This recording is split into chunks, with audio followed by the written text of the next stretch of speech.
오늘 우리에게 주신 하나님 말씀은 열왕기상 21장 17절부터 29절까지의 말씀입니다.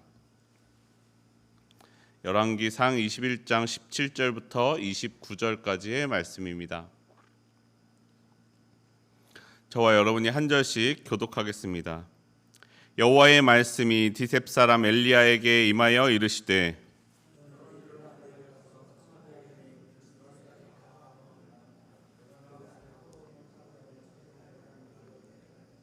너는 그에게 말하여 이르기를 여호와의 말씀이 내가 죽이고 또 빼앗았느냐고 하셨다 하고 또 그에게 이르기를 여호와의 말씀이 개들이 나봇의 피를 핥은 곳에서 개들이 내 피 곧 내 몸의 피도 핥으리라 하였다 하라.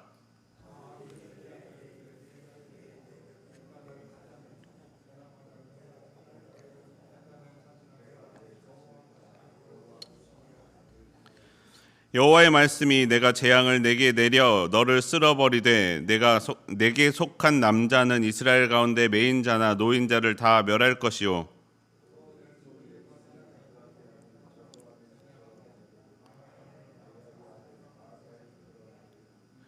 내가 나를 노하게 하고 이스라엘이 범죄하게 한 까닭이니라 하셨고 이세벨에게 대하여도 여호와께서 말씀하여 이르시되 개들이 이스라엘 성읍 곁에서 이세벨을 먹을지라. 속한 자로서 성읍에서 죽은 자는 개들이 먹고 들에서 죽은 자는 공중의 새가 먹으리라고 하셨느니라 하니 예로부터 아합과 같이 그 자신을 팔아 여호와 앞에서 악을 행한 자가 없음은 그를 그의 아내 이세벨이 충동하였음이라.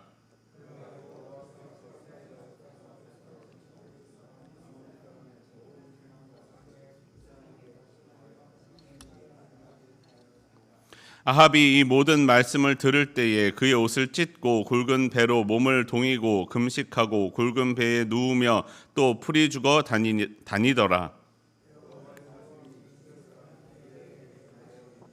29절 말씀 함께 읽겠습니다. 아합이 내 앞에서 겸비함을 내가 보느냐 그가 내 앞에서 겸비함으로 내가 재앙을 저의 시대에는 내리지 아니하고 그 아들의 시대에야 그의 집에 재앙을 내리리라 하셨더라. 아멘. 오늘도 이 새벽 기도하기 위해 나온 여러분 환영하고 축복합니다. 우리 기도 가운데 하나님의 음성 듣고 돌아가시기를 바랍니다. 네, 오늘 본문에서는 아합의 아내 이세벨이 나봇에게 하나님과 왕을 저주하였다라고 모함하여 나봇을 돌로 쳐 죽인 사건 이후에 나오는 사건입니다. 아합은 그 사건 이후에 침상에 누워 있는 아합에게로 가서 이세벨은 나봇이 죽었음을 알렸고 아합은 일어나 나봇의 포도원을 차지하려고 하였습니다.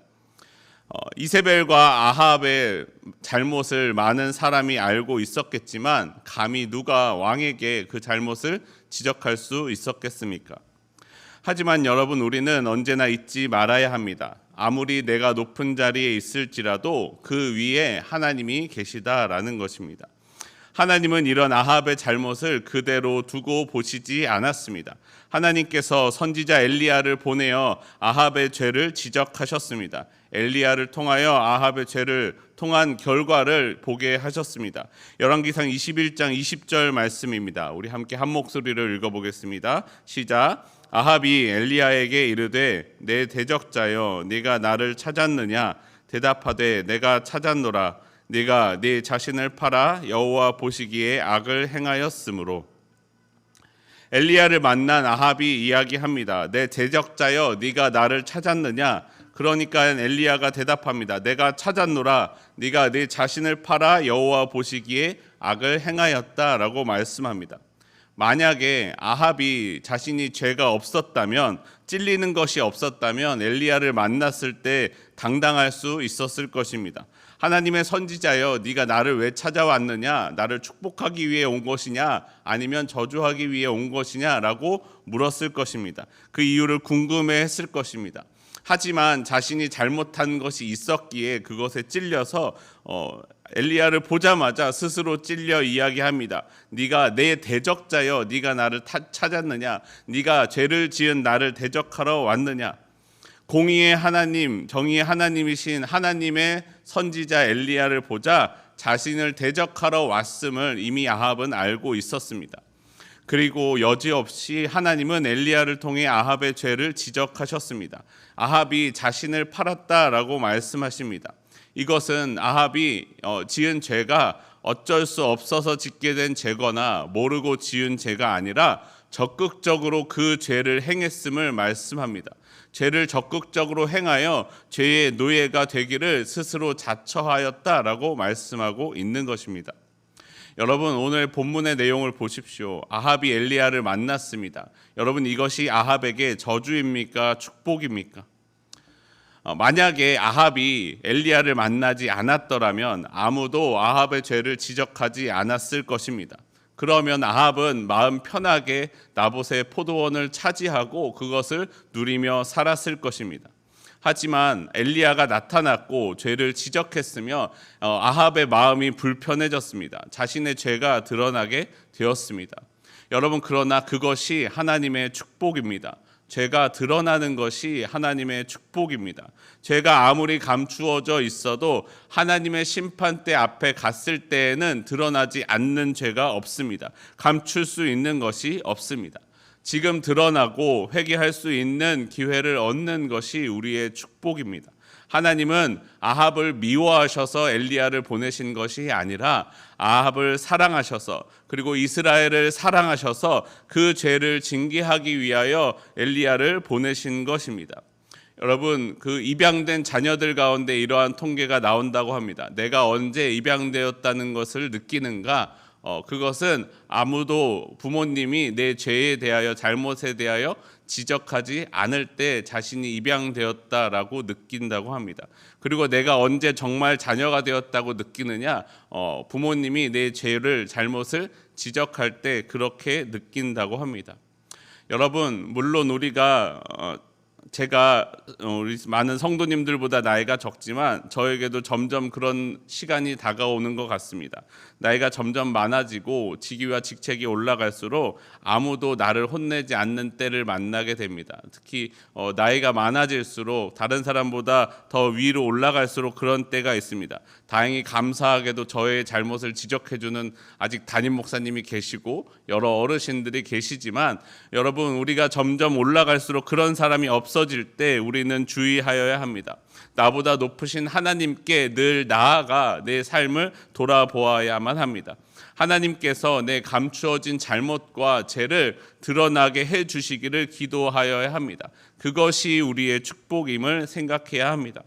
사랑하는 성도 여러분, 예수님께서 저와 여러분의 마음속에 찾아오셨습니다.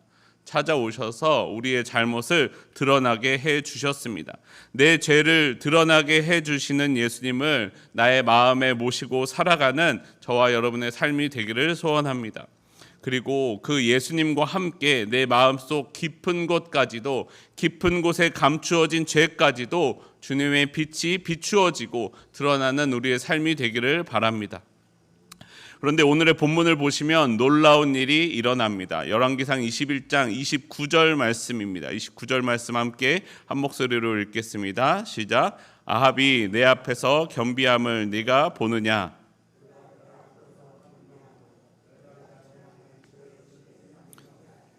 그 아들의 시대에야 그의 집에 재앙을 내리리라 하셨더라. 하나님께서 엘리야를 통하여 아합의 죄를 지적하시자 아합이 회개하였습니다. 옷을 찢고 굵은 배로 몸을 동이고 금식하였습니다. 그러자 하나님은 엘리야에게 임하셔서 다시 말씀하십니다. 내가 재앙을 저의 시대에는 내리지 아니하겠다. 여러분, 적극적으로 죄를 지은 아합이 회개하였습니다. 이 얼마나 놀라운 사실입니까? 그런데 또한 놀랍게도 하나님은 그런 아합을 용서하셨습니다. 그를 향한 심판을 미루어 주셨습니다. 아들의 시대에 심판을 내린다라고 말씀하신 것은 또한 그 아들도 하나님께 겸비하며 아합과 같이 나아가면 또다시 하나님을 경외하며 살아간다면 또다시 계속해서 심판이 미루어질 수 있음을 말씀하고 있는 것입니다. 아합은 악한 왕이었습니다. 그것도 그냥 악한 왕이 아니라 매우 악한 왕이었습니다. 그런데 그런 아합이라도 회개하면 하나님은 용서해 주십니다. 우리 하나님은 용서의 하나님이십니다. 하나님은 아합을 사랑하셨기에 아합의 죄를 지적해 주셨습니다. 그리고 그가 듣고 돌이켜 회개하였을 때 그를 용서해 주셨습니다. 왜냐하면 하나님이 아합의 죄를 지적하신 것의 목적은 아합을 심판하는 것이 아니었기 때문입니다. 하나님은 아합을 심판하고 그를 저주와 죄악 가운데 빠뜨리시는 것이 목적이 아니라 아합을 돌이켜 하나님의 길, 생명의 길로 가게 하시는 것이 하나님의 목적이셨기 때문입니다. 우리 하나님은 죄를 미워하고 죄를 심판하시는 공의의 하나님이십니다. 하지만 동시에 죄를 짓는 사람을 사랑하시고 그를 돌이켜 생명의 길로 가도록 자신을 들여서까지 섬겨주시는 분이 우리 하나님이심을 기억해야 됩니다. 우리 하나님은 사랑의 하나님이십니다. 하나님의 공의의 잣대를 볼 때 아합은 죽어 마땅한 죄인이었지만 하나님의 그 사랑이 아합을 향한 심판을, 회개하여 돌아오는 아합을 향한 심판을 미루도록 하셨습니다. 여러분, 아합은 매우 악한 왕인데요, 아합의 모습을 볼 때 우리의 모습을 보는 것 같습니다. 여러분, 우리의 모습이 그렇지 않습니까? 아합이 언제 죄를 짓습니까? 이세벨과 함께 있을 때 그는 매우 죄악된 모습을 보입니다. 그러다가 엘리야와 같은 하나님의 사람을 마주하게 되었을 때, 자신의 죄가 드러나게 되었을 때는 또 회개하며 겸손하게 겸비하여 나아갑니다. 사랑하는 성도 여러분, 우리의 삶이 늘 주변에 휩쓸릴 수 있는 사람임을 기억해야 됩니다. 내 주변에 이세벨과 같은 사람이 있다면 얼른 그 자리를 떠나시기 바랍니다. 그런 죄악된 사람들과 있으면 아유 그래 내가 쟤보다는 낫지라고 마음은 편할 수가 있습니다. 그런데 거기에 머물러 있다가는 내가 그들과 같이 변할까 두려워하여야 합니다. 엘리야와 같은 하나님의 사람과 함께 하십시오. 그 엘리야와 함께 있을 때 그를 통해 하나님의 모습을 만나게 되면 자꾸 드러나는 내 죄악된 모습 때문에 괴로울 수 있습니다. 아, 쟤는 저렇게 살아가는데 나는 그렇지 못하는구나 라는 모습이 드러날 때마다 괴로울 수 있습니다. 하지만 그 괴로움을 이기고 돌이켜 회개하며 하나님께로 더욱더 나아가면 나도 하나님의 온전한 사람이 될 것입니다. 하나님의 생명의 길로 가게 될 것입니다. 사랑하는 성도 여러분, 오늘 나와 함께 하시며 내 죄를 드러나게 하시는 하나님을 찬양하십시오. 그리고 돌이켜 회개하십시오. 나를 사랑하시는 그 하나님이 나의 죄를 용서해 주실 것입니다. 나로 하여금 다시 생명의 길을 걷게 해 주실 것입니다.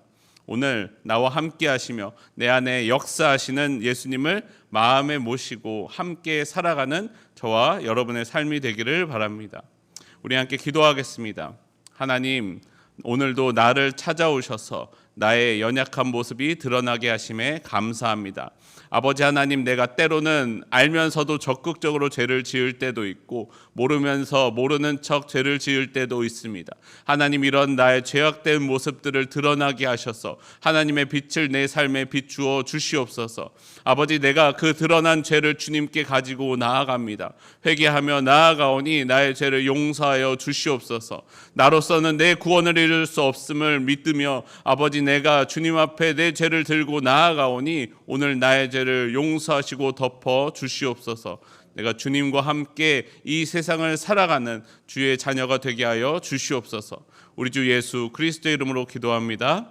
아멘.